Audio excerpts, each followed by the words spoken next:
저는 굉장히 내성적이고 그리고 소극적이었기 때문에 어릴 적에는 사람들 앞에 서는 것이 두려웠습니다.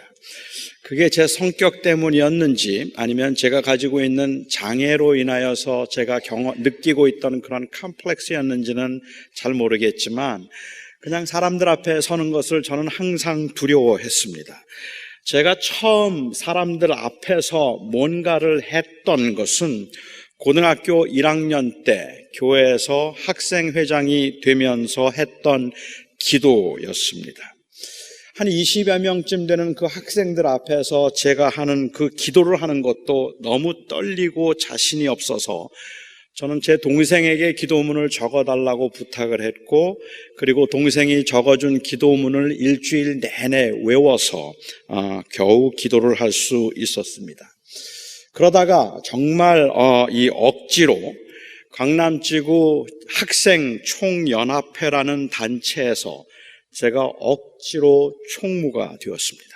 전에도 말씀을 드렸지만 그때는 세례도 받지 않았을 때인데, 그리고 교회 나간 지 1년도 안 됐는데 그냥 순전히 잘생겼다는 이유 하나만으로 저에게 총무가 해야 한다고 해서 제가 마지못해서 총무가 되었는데 어느 날 드디어 사건이 발생하고 말았습니다. 한 수십여 개의 교회 학생들이 다 함께 모여서 연합 헌신 예배를 하는 날이었는데 제가 총무라고 저에게 기도 순서를 맡긴 것입니다. 저는 기도를 해본 적이 없습니다. 너무 떨리고 그리고 너무 자신이 없어서 당시 학생부 담당 선생님께 제가 기도문 하나만 써달라고 부탁을 드렸습니다. 누구에게 부탁도 제대로 할 수 없을 만큼 숫기가 없었던 저로서는 정말 망설이다 그렇게 부탁을 드렸던 것인데 이 선생님께서는 선뜻 그렇게 하겠다고 하셨습니다. 그런데 이 센스 없는 이 선생님은 차일피일 미루다가 미리 좀 줘야 외울 텐데 말입니다. 그것을 미루다가 연합 예배가 있는 날 오후에야 기도문을 써주셨는데 그것도 그냥 제가 보는 앞에서 달력 종이를 찢어서 그 달력 뒤에다가 그 기도문을 써주셨어요. 여러분, 옛날 달력 종이가 얼마나 두꺼운지 그리고 얼마나 큰지 잘 아실 겁니다. 아무리 눌러서 접어도 작은 책만큼 두꺼웠어요. 그냥 써주신 기도문 사실 읽어도 별 문제는 없는 겁니다. 그런데 그 당시만 해도 이 기도를 써서 읽는 것은 경건하지 않다는 의식이 아주 강했던 터라 저는 그걸 외웠어야 하는데 너무 시간이 없어서 선생님이 써주신 기도문을 몰래 읽어야 했습니다. 모두들 눈을 감고 있을 때 제가 그 기도문 종이를 폈어요. 그런데 이 달력 종이가 왜 그렇게 큰지, 그리고 왜 그렇게 소리가 그렇게 나는지 정말로 숨이 막힐 정도의 그 긴장감으로 조심스럽게 종이를 폈습니다. 이만한 것 같아요. 이렇게 종이를 펴서 밑에 놓고 기도를 읽기 시작했는데, 기도를 읽기 시작하자마자 그 학생회 임원 중 한 사람이 제 기도하는 모습을 사진을 찍겠다고 다가오는 게 보였습니다. 저는 아주 엉겁결에 그 종이를 막 급하게 접고는 그 다음에는 무슨 일이 일어났는지 기억이 나지를 않아요.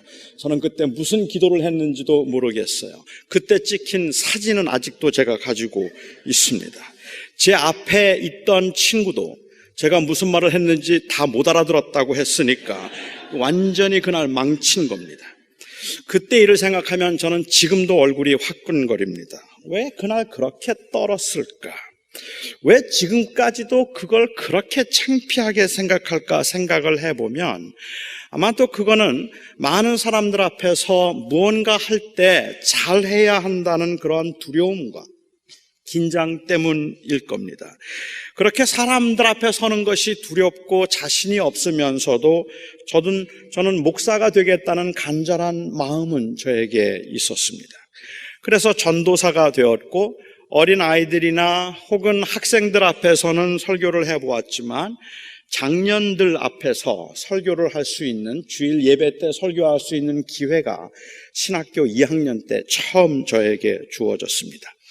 그 당시에 담임 목사님은 출타 중이셨고 워싱턴에 있는 어느 목사님이 오셔서 설교를 해주기로 그렇게 되어 있었는데 주말에 눈이 많이 온다는 예보가 있어서 당회에서는 혹 눈이 많이 와서 그 목사님이 오시지 못하게 되면 저보고 준비를 하라고 설교 준비하고 대기해달라고 부탁을 했습니다. 저는 그래서 이틀 동안 그 주말 내내 설교 준비를 했습니다. 얼마나 기도를 많이 하면서 얼마나 열심히 준비했는지 모릅니다. 하지만 주일날 눈이 오지 않았습니다. 그래서 그 목사님이 오셨고 저는 설교를 할 수가 없었어요. 너무 아쉬웠습니다.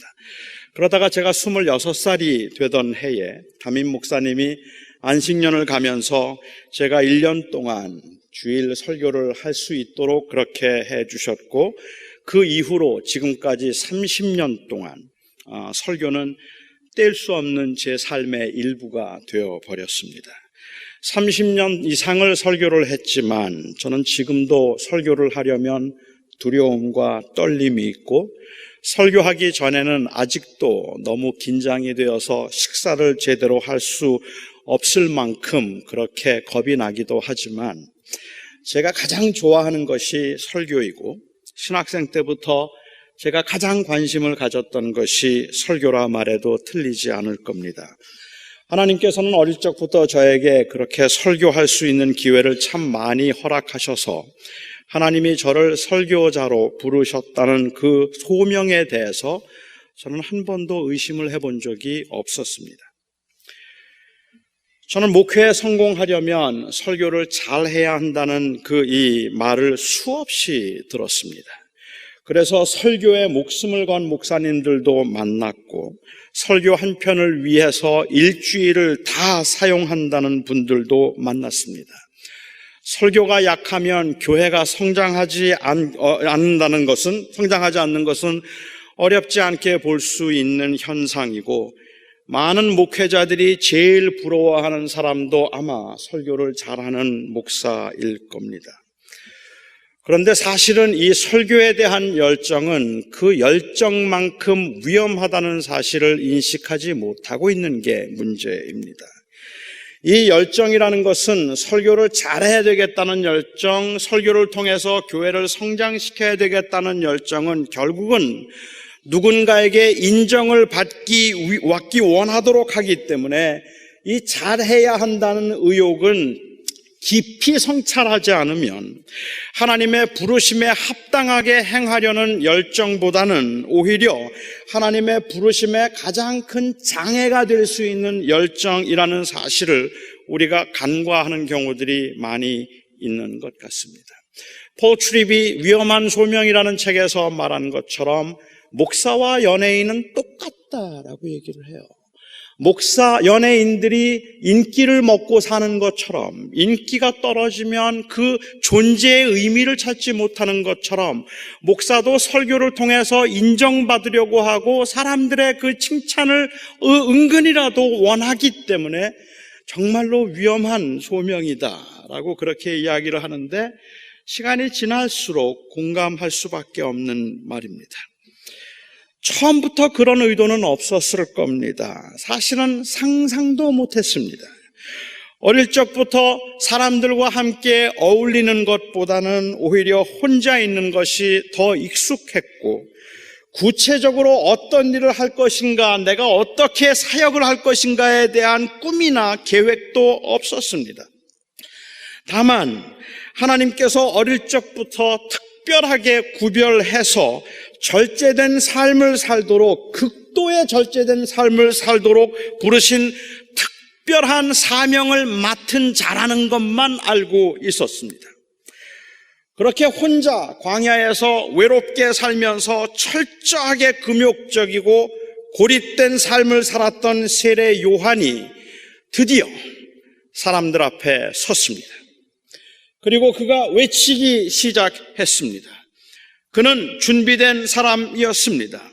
하지만 그가 준비된 사람이라고 말할 때 이 말은 요한이 광야에서 지내는 동안에 어떻게 하면 탁월한 설교자가 되어서 사람들을 불러 모으고 그들에게 감동을 줄 수 있을까를 준비하고 훈련한 사람이라고 생각하지는 않습니다.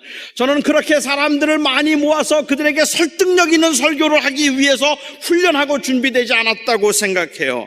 굳이 그를 준비된 하나님의 사람이라고 부른다면 하나님의 부르심을 따라서 사역을 감당하고 고난을 당하더라도 낙심하지 않고 한 곳만을 바라보며 사역할 수 있도록 준비된 사람이었다는 의미일 뿐입니다. 성공적인 사역을 위해서 수많은 사람을 모으고 그들에게 감동을 줄 수 있는 사람으로 철저하게 훈련되고 준비된 사람이라는 의미는 아닙니다. 전혀 그런 것은 생각도 하지 않았는데 엄청난 일이 일어났습니다. 사람들이 구름대처럼 몰려오는 겁니다. 거침없는 요한의 설교는 그곳에 모인 많은 사람들의 가슴을 시원하게 해 주었습니다. 약대 털옷을 입고 광야에서 청렴결백하게 살았던 그의 삶이 그의 메시지를 뒷받침해 주었다고 말해도 좋습니다. 그동안의 사람들이 영적으로 너무 메말라 있었기 때문에, 사회적으로 불만스러운 점들이 너무 많았기 때문에 요한의 설교가 그들의 그들의 심령에 아주 적중했다고 말해도 좋습니다. 요한의 설교를 듣고 싶어서 사람들이 온 유대 땅에서 몰려들기 시작했습니다. 그의 설교를 들은 사람들은 그 설교를 통해서 시원함을 느끼고 찔림을 느꼈습니다. 그리고 요한은 그들에게 이제 세례를 베풀기 시작합니다. 세례는 사람들이 요한의 설교를 얼마나 진지하고 긍정적으로 들었는가 하는 것을 볼 수 있는 어쩌면 최상의 방법입니다. 아무리 좋은 설교를 들었다고 하더라도 그 좋은 설교를 듣고 물속에 들어가서 세례를 받으라고 말하면 망설일 사람들이 많기 때문에 그렇습니다. 그건 굉장히 귀찮은 일이잖아요. 그런데 그들이 요한의 말을 듣고 스스로 자원해서 물속에 들어가 세례를 받았다는 것은 그들이 요한의 설교를 얼마나 진지하게 들었는가를 보여주는 말입니다. 아무튼 요한의 사역은 대단했습니다. 만일 요한에게 그 백성들이 하나님께로 돌아와 회개하는 그 모습을 보고 하나님 앞에 참여하는 모습을 보고 싶었던 것이 그의 사역의 목적이었다면 그건 역시 성공이었습니다. 군인들도 창녀들도 그리고 세리들도 모두가 다 세례를 받으면서 자기의 죄를 자복했고 과거의 삶을 청산하기를 원했기 때문에 그렇습니다. 엄청난 사역입니다. 얼마나 많은 사람들이 모여들어서 그렇게 설교에 반응을 보인다는 건 굉장히 좋은 일입니다.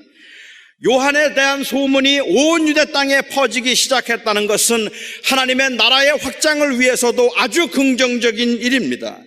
그런데 저는 여기에 함정이 있다고 생각합니다. 저는 이때 요한이 어떤 심정이었는지는 잘 모르겠어요. 성경도 요한이 어떤 심정이었는지에 관해서는 언급하지 않고 있습니다.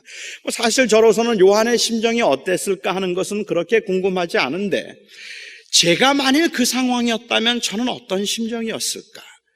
제가 만일 그곳에서 사역을 하고 있어서 이런 성공을 보았다면, 그렇다면 제 마음은 어땠을까?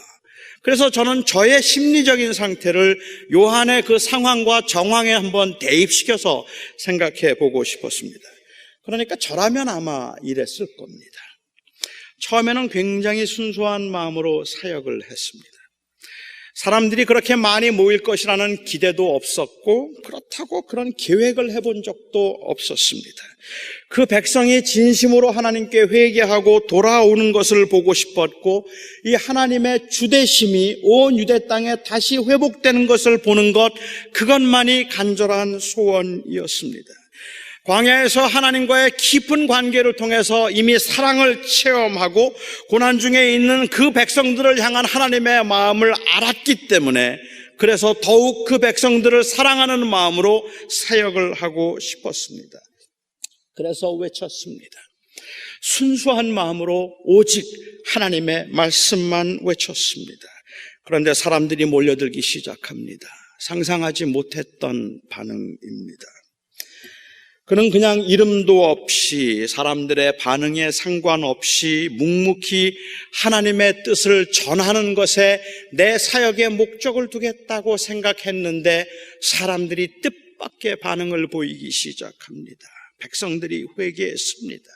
그 회개한 그들이 그 진심을 드러내기 위해서 세례를 받도록 했더니 아침부터 늦은 저녁까지 그야말로 쉴 틈 없이 사람들이 몰려들어서 세례 받는 사람들의 줄을 섰습니다. 엄청난 부흥입니다. 놀라운 하나님의 역사입니다. 그런데 언제부터인지 이렇게 많은 사람들의 익숙해지기 시작하고 사람들의 칭찬과 환호가 어색하지 않았습니다. 그건 너무도 당연한 일상이 되어버린 겁니다. 그리고 얼마가 지나고 난 후에 예수님께서 나타나셨습니다. 지금까지 그가 했던 사역의 목적이고 그리고 이유입니다. 그래서 예수님을 보자마자 하나님의 계시를 받고 나서 세례 요한은 예수님에 관해서 그가 외치기 시작했습니다. 보라, 세상 죄를 지고 가는 하나님의 어린 양이로다. 나는 그의 신들매, 신발끈을 푸는 것조차 감당할 수 없어서 나는 비록 물로 세례를 주지만 저분은 물과 성령으로 세례를 줄 것이다 라고 그렇게 외쳤을 때 군중들이 보인 반응은 폭발적이었습니다. 지금까지 이런 지도자가 없었어요. 사람들이 그렇게 환호하고 열광하는데 오히려 그 백성들이 염원하고 추구하고 있던 그 메시아가 혹시 당신이 아니냐고 묻고 있는데 아니라 할지라도 적당히 받아들일 만한 그러한 상황이었음에도 불구하고 나는 절대로 메시아가 아니라고 말하고 바로 저분이 메시아라고 그렇게 그분을 지적하는 그의 이 메시지는, 그리고 그의 그 청렴함과 분명함은 수많은 사람들에게 사실 아주 핵폭탄급 메시지였습니다. 더 많은 사람들이 모여서 진지하게 요한의 설교를 들으며 요한을 좋아했습니다. 그런데 예수님이 나타나기 시작한 그 다음부터 얼마의 시간이 지나고 그리 길지 않은 시간이 지난 다음부터 사람들이 빠져나가는 것을 보았습니다. 현저하게 보였습니다. 기슭을 가득 메웠던 이곳에 빈자리가 군데군데 보이기 시작했어요.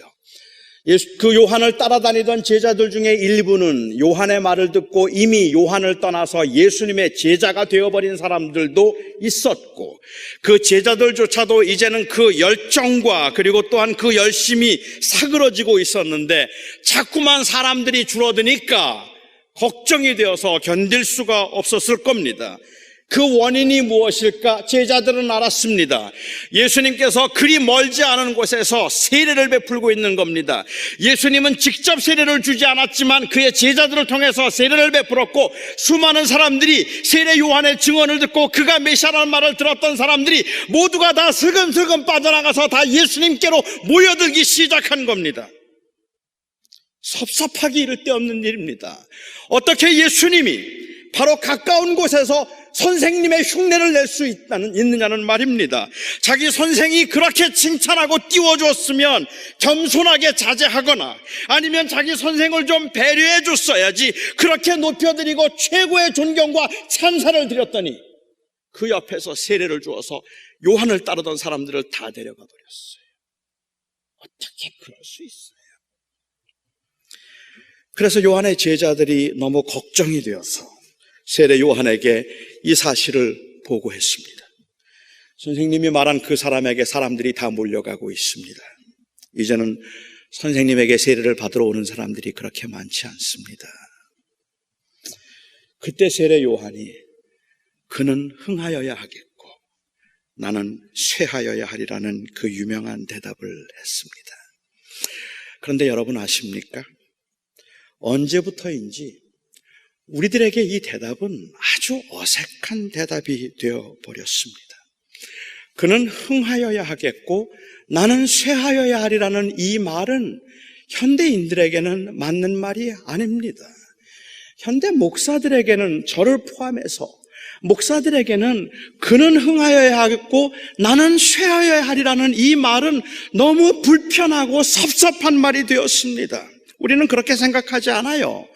우리는 열심히 하고 바르게 하면 하나님께서 형통케 하시리라는 확신이 있습니다. 설교를 잘 준비해서 설교 잘하면 교회를 부흥시킬 것이라는 믿음이 우리에게 있습니다. 아무리 세상이 변했어도, 아무리 세상이 타락했어도 순수하게 복음을 전하고 깨끗하게 목회를 하면 경건한 사람들이 찾아올 것이라는 믿음이 있습니다. 하나님은 설교 잘하는 목사를 통해서 부흥을 보게 하실 것이고, 하나님께서는 목회를 깨끗하고 잘하는 사람들을 통해서 하나님은 형통하게 하실 것입니다. 그렇기 때문에 예수님의 흥함이 우리의 쇠함을 의미하지 않습니다. 예수님의 흥함은 곧 우리의 흥함을 의미하기 때문에 그는 흥하여야 하겠고 나는 쇠하여야 하리라는 이 말이 너무 불편한 말이 되어버렸다는 말입니다.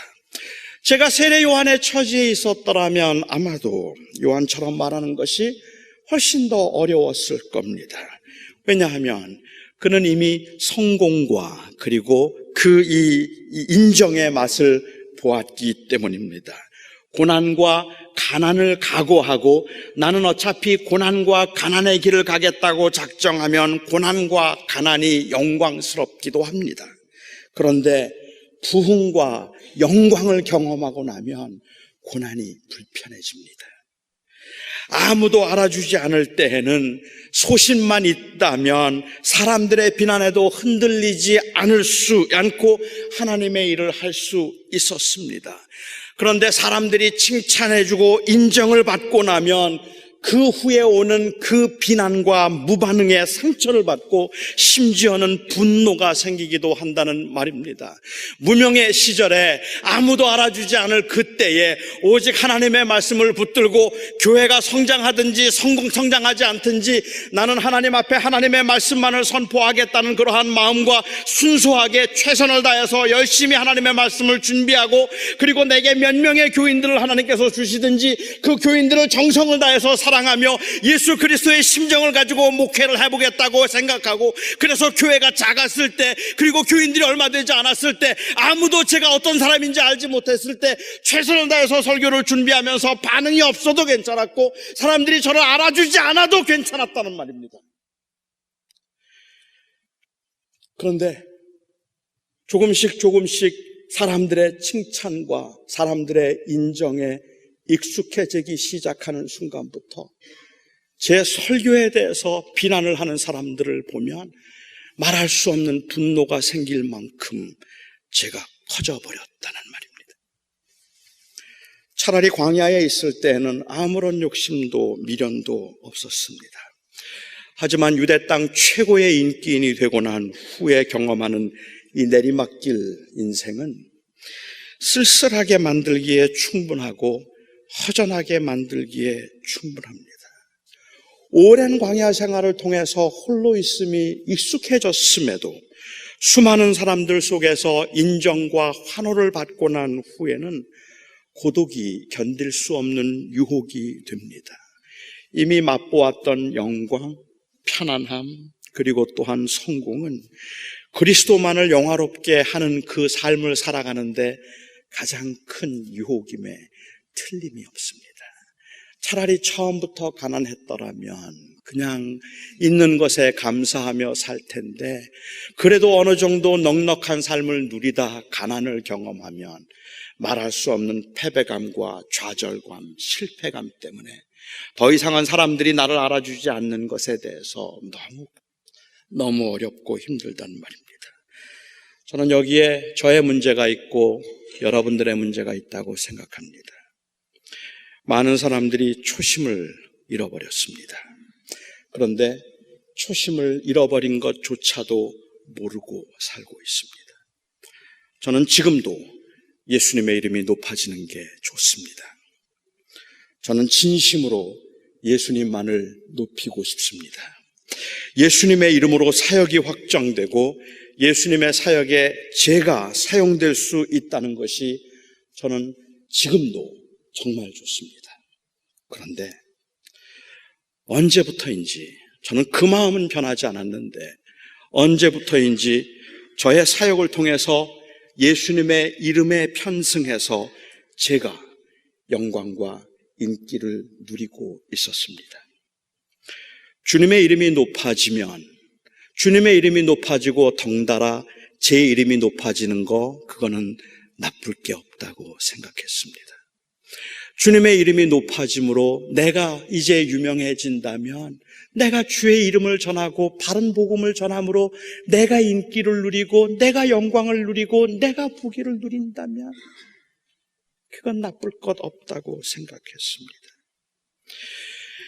사실은 이런 마음이 아주 은밀히 목회자들을 넘어뜨리고 있음에도 주님의 이름을 높이려는 마음이 있으니까 초심을 잃은 것은 아니라고 방심하게 만들었습니다. 예수 그리스도의 길을 예비하라는 특별한 사명 때문에 예수님은 흥하고 자신은 망하리라 혹은 쇠하리라고 말한 것이 요한에게는 당연한 일이었겠지만, 우리가 하나님을 높이면 하나님이 우리를 높이실 것을 기대했습니다. 성실하게 주님을 섬기는 그런 사람들에게 주님께서 복을 주시고 주님께서 형통하게 하실 것임을 기대했다는 말입니다. 그래서 이제 우리에게 익숙해진 고백은 그는 흥하여야 하겠고 나는 쇠하여야 하리라는 이 고백은 우리에게는 너무 어색한 고백이 되었고, 그는 흥하여야 되겠고 나도 흥하여야 하리라, 이 고백이 우리의 고백이 되었다는 말입니다. 이 고백이 아무렇지도 않게 저의 고백으로 자리를 잡아서 이제는 그는 흥하여야 되겠고 그의 흥함을 통하여서 나도 흥함을 한번 경험해보고 싶다는 그러한 열망과 그 그리스도의 흥함을 통하여서 내가 누리게 되는 그 흥함에 오히려 안주하려고 하는 그러한 마음이 강한 것을 제가 저 스스로에게서 보기 시작한다는 말입니다. 오해 마십시오. 주님을 높이는 사람들은 다 망해야 된다는 이야기를 하는 게 아닙니다. 주님을 온전히 높이는 사람들은 모두가 다 망하게 될 것이라는 말씀을 드리고 있는 것도 아닙니다. 망하고 쇠함이 궁극적인 목표가 되어야 한다는 말이 아니라 예수 그리스도의 흥함이 우리의 궁극적인 목표가 되어야 함을 잊지 말아야 한다는 이야기를 하고 있는 겁니다. 망함과 흥함에 초점을 두면 우리는 초심을 잃은 겁니다. 우리가 망함과 흥함에 관심을 갖기 시작하면 우리는 초심을 잃은 겁니다. 다시 말하면 주님의 이름을 높이는 것이 그렇게 소중한 일이라서 내가 쇠하는 것쯤은 괜찮다는 마음이 바로 우리의 초심이었는데, 예수님의 흥함에 편승해서 덩달아서 높아지려는 마음이 너무 강해져서 이제는 쇠하지 않음이 제 인생의 궁극적인 목적이 되어버렸습니다. 누군가가 저를 존중해 주는 일은 정말로 감사한 일이지만 그 주님의 영광과 주님의 나라를 위해서 내 자존심 상하는 것 정도는 그리 대단하지 않아야 한다는 말입니다. 그런데 요즘 목사들이 자꾸 얼마나 자존심을 내세우는지, 얼마나 대접받기를 원하는지, 그리고 얼마나 사람들의 인정에 목말라 있는지, 정말로 그리스도의 높임을 원함보다는 오히려 그 그리스도의 높임을 통하여서 내가 높아지기를 원하는 것처럼 그렇게 보인다는 말이에요. 그게 제 모습이 되었더라는 말입니다. 언제부터인지 그냥 처음 시작하면서, 사역을 시작하면서 주님만 높아지면 됩니다. 주님, 제가 잘 사는 것도, 큰 교회를 하는 것도, 유명해지는 것도, 그것도 저에게는 아무것도 중요한 것이 아닙니다. 오직 주의 이름이 높아질 수 있다면 제가 그리스도의 주님의 이름을, 주님께서 부르신 그 부름에 합당하게 제가 사역을 감당할 수 있다면 저는 그냥 충성스럽게 묵묵히 하나님의 말씀만을 선포하게 해주시고 하나님의 나라만을 생각하게 해주시고 하나님의 백성들을 하나님의 마음으로 대할 수 있게 해주시옵소서. 그게 제가 목회를 시작하면서 했던 기도였는데, 그리고 그것이 제가 목회를 했던 제 마음이었는데, 언제부턴지 자꾸 사람들이 섭섭해지더라는 거예요. 왜 나를 인정해 주지 않지? 왜 나를 이렇게 대해 주지? 내가 그만큼 했으면, 내가 이만큼 했으면 이제는 나를 좀 잘 대해줘야 되는 거 아닌가? 이제는 내가 그만큼 열심히 최선을 다했더라면, 그렇다면 이제는 내가 인정을 받아야 되는 거 아닌가? 그런 마음이 언제부터 생기기 시작했는가 보니까 인정받으면서부터 시작되었더란 말이에요. 인정받으면서부터 거기에 점점 익숙해져 가면서 주님의 이름을 높인다는 그 마음은 한결같았어도 주의 그 높아짐이 결국은 그 나의 높아짐이라는 생각을 했기에 주님을 높였으면 주님이 나를 높여주셔야 하는데 내가 주님을 높였는데도 주님이 나를 높이지 아니하시고 낮추시는 것에 대해서 너무 섭섭한 마음이 들더라는 겁니다. 알아요. 그건 주님에 대한 섭섭함이 아니라 사실은 사람들에 대한 섭섭함일 겁니다. 인정받기를 원하는 건 아니지만 다른 사람들은 다 잘 나가는데 나만 고난을 당하고 인정받지 못하는 것, 그게 억울하겠다 싶기도 합니다. 그런데 그런 마음이었다면 세례 요한도 섭섭했을 겁니다. 그는 흥하여야 하겠고 나는 쇠하여야 하리라는 이 말은 바로 그런 마음을 경계하고 있는 말입니다. 이건 목사만의 문제가 아닐 거라고 저는 생각합니다. 우리 그리스도인들이 주님의 영광을 위해서 산다고 말하면서도 그는 흥하여야 하겠고 나도 흥하여야 하리라는 그 마음이 깊이 자리를 잡고 있기 때문에 우리가 주님의 제자로 온전히 살아가지 못하고 너무 쉽게 상처를 받고 그리고 너무 쉽게 섭섭해하고 있는 것인지도 모릅니다. 주님만 높아진다면 저는 괜찮아요. 제 자존심 마음 상하지만 주님이 영광을 받으신다면 그리고 그것이 주님이 기뻐하시는 일이라면 저는 괜찮아요. 이런 마음이 바보들의 말로 들리기 시작했다. 그건 주님이 원하시는 게 아니라고 생각하고 주님을 높이고 주님 앞에 최선을 다했으면 그 주님께서는 이제 나를 높일 때가 되었다는 생각으로 그가 흥하면 나도 흥해야 하리라는 그 마음이 우리 안에 너무 깊이 뿌리를 내리고 있다는 말입니다. 그는 흥하여야 하겠고 나는 쇠하여야 하리라는 이 말은 그리스도를 존귀케 함 앞에서 나의 쇠함과 나의 흥함은 그리 중요하지 않다는 제자도의 고백입니다. 아니 요즘은 주님도 흥하고 나도 흥해야 되리라는 말이 너무 보편화되어 있는 것 같아서 차라리 주는 흥하고 나는 쇠해야 하리라는 말을 더 많이 강조해야 될 것 같기도 합니다. 저는 초심을 잃고 싶지 않습니다. 설교자로서 칭찬도 받아보았고 결실도 보았지만 오직 그리스도만 높이고 싶은 마음이 여전히 간절해서 그는 흥하여야 하겠고 나는 쇠하여야 하리라는 초심을 붙들고 사역하고 싶습니다. 그런데 그 일이 얼마나 어려운 일인지 얼마나 힘든 일인지 끊임없이 제가 그 영광의 자리에 앉으려고 하고 끊임없이 제가 주님의 그 흥하심에 편승해서 뭔가를 누리고 싶은 그러한 유혹과 충동이 제 안에 여전히 살아있음을 저는 사랑하는 성도들 앞에 고백합니다. 그래서 저는 하나님 앞에 죄인이고 너무도 부끄럽게 지금도 부끄러운 마음으로 사역을 합니다. 하지만 이 초심을 회복하고 싶습니다. 그냥 주님을 높이는 일이라면, 주님만 높아진다면 주님, 저는 괜찮아요. 주님을 영화롭게 할 수 있는 일이라면 저는 아무래도 좋아요. 주님만 영광을 받으소서. 그 마음이 제 안에 살아있으면 좋겠습니다. 그리고 그 마음으로 주님 앞에 설 수 있으면 좋겠습니다. 저는 사랑하는 여러분들도 이 초심을 잃지 않기를 바랍니다. 사람들이 섭섭하고 전처럼 그렇게 잘 나가는 것 같지 않고 성공적이지 않아도 그래서 너무 힘들고 그래서 너무 외로워도 주님을 높이고 싶어서 그는 흥하여야 하리라는 이 고백이 하나님 앞에서 살아있었으면 좋겠습니다.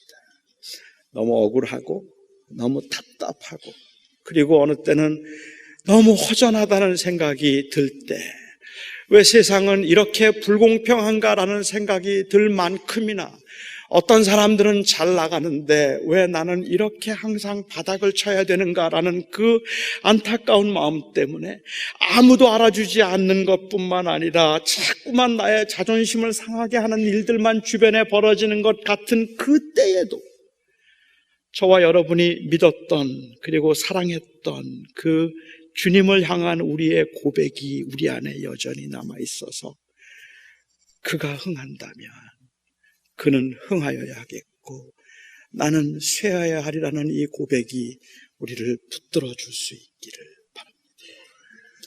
사랑하는 성도 여러분, 우리는 예수를 높이는 것이, 그의 이름을 높이는 것이 우리가 하고 싶은 궁극적인 일입니다. 쇠할 수도 있겠고 흥할 수도 있겠지만 또 흥하다 쇠하기도 하고 쇠하다 흥하기도 하겠지만 그것들은 그리 중요하지 않습니다. 우리에게 중요한 것은 그는 흥하여야 하리라, 그것입니다. 기도하겠습니다.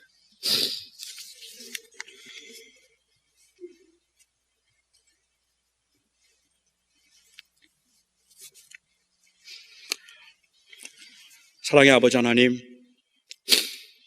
오늘도 저희들이 세례 요한이 어떤 심정으로 이 고백을 했을까 돌아보면서 우리의 심정이 세례 요한이 이 고백을 했을 때의 심정과는 참 너무 멀리 떨어져 있다는 생각을 저희가 했습니다. 주님을 흥하게 하고 주의 이름을 높이고 싶다는 마음은 여전히 우리 안에 간절했어도 하나님, 우리는 자꾸만 그 주님의 흥함에 편승해서 우리도 흥해야 되겠다는 일에 더 궁극적인 관심이 있었음을 고백하지 않을 수가 없습니다. 처음에는 그러지 않았는데 처음에는 아무도 몰라줘도 그냥 한 구석에서 조용히 복음을 전하는 일이라도 진실하게 주님만 높이겠다는 마음이었는데 언제부터인지 명성과 인기와 그리고 성공과 사람들의 칭찬, 거기에 너무 익숙해져서 사람들의 비난과 그리고 사람들의 무반응이 견딜 수 없을 만큼 외롭게 만드는 이 불쌍한 처지가 되어버렸습니다.